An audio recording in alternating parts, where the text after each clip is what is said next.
people that are in real estate that want to understand a variety of aspects. And the reason I wanted to bring you on here is to give a different perspective. There's two ways, and you and I have talked about this. I want people to understand the perspective of the operator.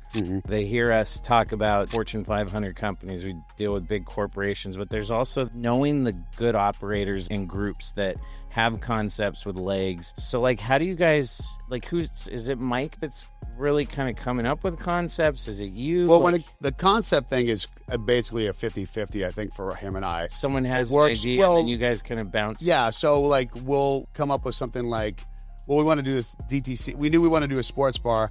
What are we going to do? And then we'll text each other names. That was called The Local. It was. So we were going to call it The Local DTC. Smitty, the old owner, didn't like that, so we just changed it to DTC, which just means Downtown Chandler. Yeah. But it had a cool ring. We had a cool logo. And we're like, hey.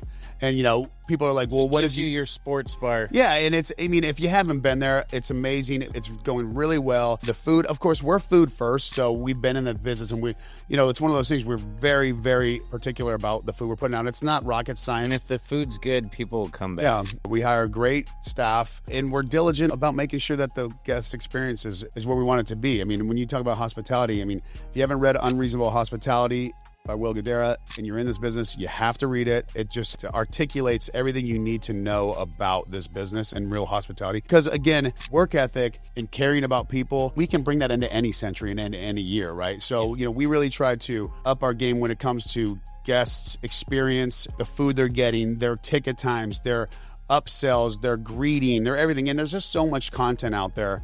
And you know this, in all these businesses, everybody's a creator now. Everybody's got content. Everybody's got this and that.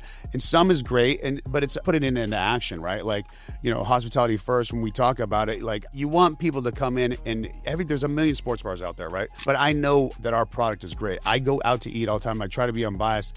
I see horrible, and I get horrible experiences, and I see horrible menus, and I see these things. And it's like, man, it's not that hard if you just put a little love and care into what you're doing.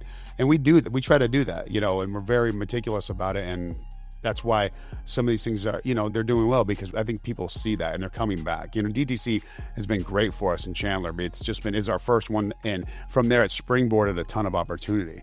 All the guys that invested with us at Rusty Buckle came from DTC. Cool. We came there as fans. Yeah. And now we bought a building in Queen Creek that we're gonna do Rusty Buckle down there as well. It's like we both have egos, but it's cool to be able to throw something at him, and he's like, "That's fucking dope," and the same thing. That's why you guys work well together. Yeah.